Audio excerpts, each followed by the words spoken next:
글로벌 전략가들 시간입니다. 자, 애플의 WWDC 외에 이번 주에 많은 이벤트들 그 전망과 전략들을 이분과 꼼꼼하게 살펴보도록 하겠습니다. 유니스토리 자산운용 김장열 투자전략본부장께서 나오셨습니다. 본부장님 안녕하세요. 네, 안녕하십니까? 네. 지금 많은 경제방송에서 애플 WWDC 지금 분석을 하고 있습니다. 네. 자, 저희 머니스튜디오 방송에서도 오늘 뭐 1.9% 하락한 것에 크게 주목을 하기보다 이제 앞으로의 AI 관련주들도 좀 살펴볼 예정이고요. 또 그간 AI 지각생이었던 애플, 앞으로의 AI 전략 첫 발을 내디딘 만큼 앞으로의 전망까지도 좀 살펴볼 예정입니다. 자, 어떻게 보셨어요? 먼저 다소 실망스러웠고요. 아, 실망스러웠다. 네. 예. 주가가 그걸 보여주는 거고 어떻게 보면 그동안 기대 심리가 올라온 거에 대비했을 때는 만족스럽지는 못했다라고 보여집니다. 일단 우리가 알고 있는 몇 가지 가장 키포인트는 오픈AI하고 같이 협력을 해서 오픈AI가 시리에 이렇게 연결이 돼서 나온다는 거잖아요. 그래서 AI를 이제 드디어 출시한다라는 얘기고 이른바 인텔리전스 AI라고 해가지고 예상할 수 있는 아이폰, 패드, 맥 이런 거에 이미지뿐만 아니고 모든 그 언어를 이해하고 생성할 수 있게 한다는 건데 자기네가 하는 건 아니란 말이에요. 그래서 이번에 자기네가 하는 스스로의 생성 AI의 뭔가가 나올 거라고 생각하진 않았어요. 하지만 거기에 대해서 아직 구체적인 얘기가 없었던 거 봤을 때는 시장에서 원래 기대했던 오픈AI 계약, CD에 뭔가 이렇게 연결돼 그래서 iOS 18, 그러니까 18 이런 게 연말까지 모든 거에 통합돼 그 다음에 이거는 온 디바이스지만 클라우드 관련되는 그런 서버 칩 같은 경우는 자기네 거로 할 것 같아. 그 칩 정도 이렇게 얘기했기 때문에 실망스러워 말이 이상한데 기대했던 거 이상의 뭔가 something new는 없었다. 이렇게 말씀을 드릴 수 있겠고요. 주가가 올라왔기 때문에 그동안 something new가 없었다는 측면에서는 최소한 잠깐 쉬어갈 수 있다라고 애플 주가는 그렇게 말씀드릴 수 있겠습니다. 너무 기대했나? 오늘 주가 2% 가까이 빠진 부분 환호하지 못했는데요. 부부장님께서도 좀 실망스러운 부분이 없잖아 있다. 그러니까 항상 우리는 주가에 얘기하는 네. 거죠. 주가가 그동안 안 올랐으면 기대가 없었으면 이 정도면 오케이 그런 건데 기대를 하고 왔잖아요. 그 기대에 대비했을 때 특별하게 something new, 와우가 없었기 때문에 주가는 반락하고 쉬어갈 수 있다라고 말씀을 드릴 수 있겠습니다. 일단 이거는 WWDC 이벤트였잖아요. 이벤트로 끝날 것 같습니다. 예, 네. 자, 너무 기대했나? 이 부분이 문제였던 거네요. 이제 눈높이가 좀 높아졌던 만큼 주가가 오른 것만큼 이번 WWDC 결과는 그 이벤트로 좀 끝날 가능성이 크다. 그게 이제 애플의 AI에 있어서는 이벤트로 끝난 건데 좋게 생각하면은 실용성에 방점을 뒀거든요. 자기네 모든 애플 관련되는 기기에 아주 우리가 실질적으로 오류 없이 굉장히 시임리스하게 연결될 수 있게 한다는 거니까 실제 작용돼서 그 제품이 나왔을 때 아이폰이 그거 반응에 따라서 걔네들의 아이폰 자체 판매가 나중에 보니까 이 효과가 있더라라고 발견될 수도 있어요. 근데 지금은 AI에 대해서 something new가 없었다는 것 때문에 주가가 그거로 인해서는 이벤트라는 거고 이게 나중에 실용적인 측면이 부각돼서 얘네들이 아이폰 판매가 보통 한 2억 3천만 개 되고 있는데 연간에 예를 들어 연말에 나오고 내년 나오는데 그런 거에 중장기적인 어떤 도움이 되는 거 맞죠. 중장기적인 도움이 되는 거 맞지만 AI의 something new는 생각보다는 바로는 나오지 않겠구나 이렇게 보시는 게 맞을 것 같아요. 예. 그래서 오늘 저희 채팅창에서는 애플 관련주 지난주에 팔길 잘했다라는 목소리도 있더라고요. 자, 그럼 AI 관련주의 새로운 상승 모멘텀이 될 수도 있다라는 기대감은 조금 넣어야 될까요? 그거는 여기까지 끝. 네. 네. 어제까지 끝입니다. 그런가요? 네네, 없습니다. 예. 그 LG 이노텍하고 BH가 가장 두드러지고 많이 커버하기 때문에 이왕이면 그런 종목을 애플 이벤트가 끝났다고 해서 애플 이벤트 끝났다는 게 말이 어폐가 좀 심한 것 같은데 그래서 LG이노텍의 BH가 그것 때문에 5% 10% 이제부터 줄줄이 빠진다 이건 아니거든요. 그런데 그것도 어느 정도 올랐기 때문에 이 이벤트로 더 가기는 어렵다는 거지 그 종목들이 이상하다는 건 아니니까 그 종목들로 제가 다른 방송에 얘기했는데 어저께 사시면 조금 안 좋다 이미 끝났다라고 말씀을 드렸거든요. something new가 없었기 때문에 그렇고요. 뭐 또 말씀하실 것 같은데 비전 프로 한국 말고 다른 것도 다 판다 그러잖아요. 8군데 보셨죠? 비전 프로가 또 미국 외적으로 애플 이벤트, AI 이벤트 말고 또 나온 게 있는데 그것도 애플 관련주지 않습니까? 그거 관련주도 많이 있는데요. 선익 시스템 포함해서 많습니다. 스코넷, 여러 가지 많은데 대부분이 그거는 기대를 안 했는데 기대 안 한 게 맞아요. 그 비전 프로가 미국 외에 판다고 해가지고 그것이 새로운 게 나온 게 아니기 때문에 그거 역시 별거 없기 때문에 애플 AI 이벤트로 인한 주가의 추가 상승은 없다. 당분간 그렇게 보시면 되겠습니다. 네. 어제 좀 사는 건 아니었다라고 그 분석을 해준 바 있습니다. 자, 이벤트로 인한 자 주가는 이제 여기까지. 하지만 중장기적인 뭐 실용적인 면에서 뭔가 새로운 그쵸. 것이 나올 수는 있겠습니다만, 일단 이 WWDC에 대한 기대감은 이제 조금 빠진 것으로 보고 있습니다. Something New가 없다는 점을 좀 체크를 하고 계시네요. 그러면 이제 애플의 그 개발자 회의에 대한 주가 방향은 이렇고, 엔비디아는 오늘 그 주가 분할 이후에 네. 첫 발을 내딛은 것이 좀 나쁘지 않았잖아요. 오늘 네네. 주가가 키비가 엇갈렸잖아요. 네. 엔비디아의 그 평가, 액면 분할의 평가 앞으로는 어떻습니까? 근데 아침에 시작할 때는 좀 마이너스 시작했어요. 마이너스 2%까지 빠졌다가. 네, 그래서 다시 올라왔잖아요. 저가 매수라는 말은 애매하고 저가가 아니고 이제 약간 포모 비슷한 게 들어있기 때문에 그렇게 쉽게 빠질 것 같지 않습니다. 그 CPI라든지 고용지표라든지 지난주에도 그걸 견뎌냈지 않습니까? 웬만해서는 금리를 인상 없다. 뭐 이런 정도가 아니면은 아마 주가는 버티지 않을까 최소한. 등락은 있을 수 있지만 결국은 좀 더 우세한 거는 상승 쪽에도 무게를 두는 것이 맞다. 특히나 애플이 이 정도로 들어온다라면은 살 수 있는 종목이 그쵸? 애플 숏, 엔비디아 롱 이런 개념은 아닐지언정 결국은 다시 역시 엔비디아 이런 패턴으로 갈 가능성이 높아서 장이 전체적으로 많이 흔들리면 엔비디아도 흔들립니다. 많은 방향성은 엔비디아가 조금 더 단기적으로도 좀 더 견고할 것 같다라는 느낌이 들고 있습니다. 예, 단기적으로는 애플보다는 엔비디아 쪽에 좀 더 관심도뿐만이 아니라 조금 더 주가 방향도 좀 좋지 않겠느냐라는 예상입니다. 아무래도 이제 소문난 잔치에 좀 좋지 못했던 이번에 애플의 그 이벤트 이후에 엔비디아 좀 주가 좀 탄탄했던 부분이 더 집중이 되고 있습니다.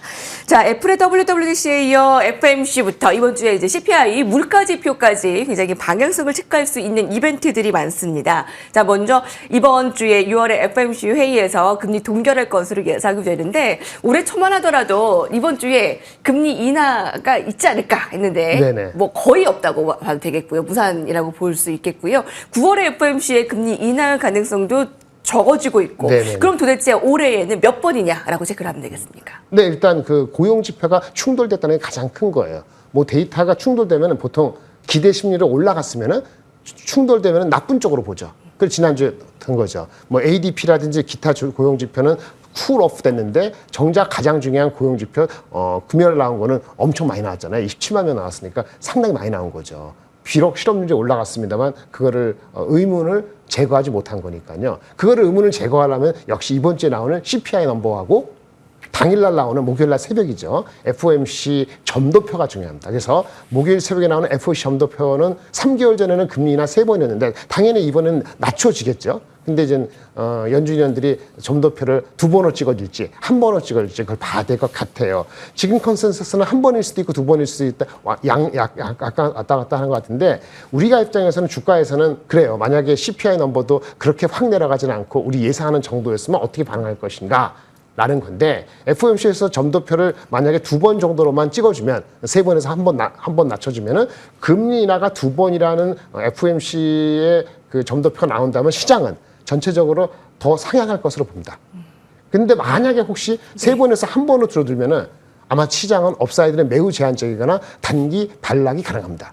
그런데 이런 금리 인하가 1번 정도까지 내려가더라도 반락했을 때 사들여가는 그 주체는 시장의 리더는 AI하고 반도체로 더 쏠림이 심해질 것으로 보고요. 금리 인하가 2번 이상이라 그러면은 다른 쪽으로 시장이 스프레드 되면서 안정화될 수 있겠죠. 그 분기가 목요일 날 새벽이 될 것 같습니다.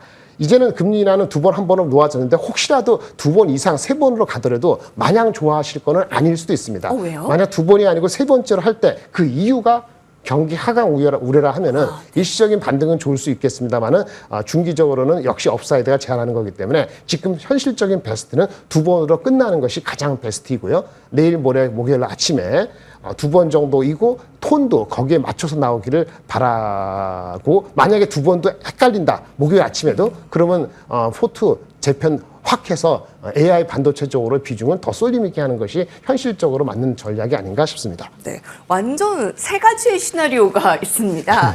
세 번의 금리 인하가 단행으로 나온다면, 점도표에서 나온다면 반짝 뭐 반등은 있겠습니다만 경기 하강 쪽으로 받아들일 가능성이기 때문에 그렇게 좋지는 못하고, 베스트는 두 번의 금리 인하로 볼 수 있겠네요.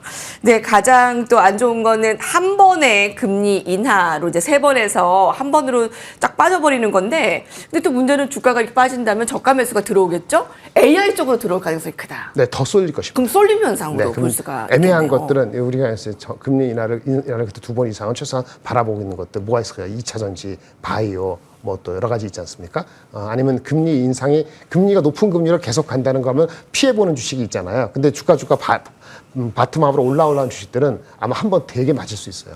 근데 그렇게 안 되길 바라죠. 그래서 금리 인하가 최소한 두 번은 미티지 바라는데 안 될 경우에는 그렇다는 얘기고요. 두 번은 그래도 할 수 있다라는 심리를 갖고 만약에 7, 8월 달 가면은 여름에 소폭이나마 랠리가 있을 수 있다. 이렇게 볼 수 있는 거죠. 네, 금리 인하 2회 정도가 시장 전체적으로의 우상향으로 가장 양호하게 안정적으로 흘러갈 가능성이 높겠습니다. 일단 목요일 오전에 이제 상황의 분기점이 크게 될 것 같습니다. 금리 인하 전망을 내놓은 점도표에 촉각을 모두 곤두세우고 있습니다. 자, 하반기에 들어서 뉴욕 증시의 전반적인 방향을 알아볼 수 있는 대선의 상황을 좀 살펴볼까 하는데요. 지지율이 많이 좁혀졌습니다. 네, 맞습니다. 네. 예, 특히 이제 그 트럼프가 유죄 판결 나고 성추문 관련해서 허심머니 관련해서 유죄 나고 나서 직후에 뉴욕타임즈에서 조사한 게 이게 한 일주일 넘었는데요. 그 전에 한 3% 격차가 트럼프가 앞서는데 뉴욕타임즈가 다시 그 유죄 판결 나고 나서 직후 다시 원래 만났던 한 2,000명 그분들한테 다시 물어보고, 똑같은 사람들한테 물어보니까 한 7% 정도가 마음의 움직임이 있었어요. 7% 움직임 중에서 한 2, 3%는 바이든을 갖고요. 그래서 격차가 확 좁혀져서 비슷한 겁니다. 그리고 4%는 어디로 가진 않았는데 트럼프에서 마음은 떠나서 undecided, 결정하지 않았다. 원래 트럼프 편이었는데. 그래서 이 6, 7%가 변수가 아주 커졌어요. 그래서 이번 달에 가장 큰 이벤트가 한국에도 영향을 미치는 게 두 가지 있는데요. 똑같은 달입니다.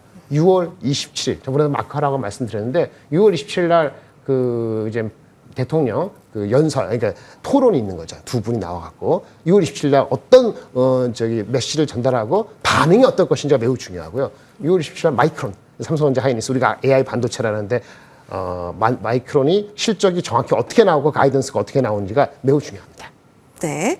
6월 27일에 이제 변곡점이 되겠습니다. 자, 이번 주에 지켜봐야 할 이슈 많겠습니다. 투자하려면 꼭 알아봐야 할 경제 이슈 살펴주실 거고요. 그리고 이제 오늘 엔비디아의 이런 엇갈린 흐름 속에서 삼성전자와 SK하이닉스의 흐름도 궁금하다 하시는 분들도 있습니다. 체크해 주시나요? 12일 날, 그러니까 우리나라 13일 날 새벽에 CPI 넘버하고 FOMC 점도표, 그 다음에 12일 전후로 해서 오라클과 브로드콤이 있는데, 실제 브로드콤이라는 통신용 칩 만드는 회사 있잖아요. 그 회사의 실적은 매우 중요합니다. 이 정도 체크하시면 되고, 삼성전자 하이닉스는 여전히 삼성전자가 아직 그 뉴스가 안 나오기 때문에 삼성전자보다는 하이닉스 쪽에 더 무게를 중심인데, 둘 다 좋은 뉴스는 내년도 실적에 대해서 지금 논의가 있어요. 지금 2분기 실적은 말할 것도 없고, 내년도에 삼성 하이닉스 특히 그 반도체 HBM 말고도 일반 D램, 그 다음에 낸드에 대한 이측이 높아져서 엄청나게 실적이 높아지고 있다는 것이 전체적으로 한국 시장에 의해서는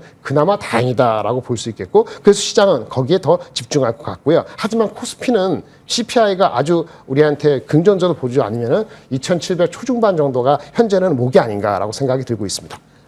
네, 예. 좀 주식을 어떤 중심으로 좀 가져가야 된다. 네, 아까 말씀드린 것처럼 반도체나 AI인데요. 네. 정확히 말하면 AI 관련된 주식을 미국 주식이나 한국 주식을 합해서 한 37% 저는 갖고 있는데요. 37% 정도 얘기를 하고 있고, 그 다음에 한 15% 정도는 화장품 정도로 이제 보고 있고, 나머지는 뭐 조금 하고 현금 한 30% 이런 패턴인데요. 만약에 CPI 넘버에 따라서는 반도체나 AI 쪽을 더 37%에서도 더 올릴 수도 있다. 이렇게 말씀을 드릴 수 있겠습니다. 네. 2분기 실적 말할 것도 없고 SK하이닉스와 삼성전자는 내년 실적이 굉장히 좋을 것으로 예상되는데 그나마 다행인데요. 네네. 단계적으로는 SK하이닉스가 조금 더 좋을 것으로 보이고요. 자, AI 관련 반도체, 그다음에 화장품까지 주식 좀 가지고 가면 되겠습니다. 김정현 본부장님과 함께했습니다. 네, 감사합니다. 감사합니다. 네, 오늘 뉴욕 증시 3자 뉴스 흐름 나쁘지 않았습니다. 오늘 엔비디아의 효과까지 오늘 훈풍이 좀 불길 바라면서 국내 증시에서도 좋은 전략 세우시기 바랍니다. 저희는 내일 시간 뵙겠습니다. 고맙습니다.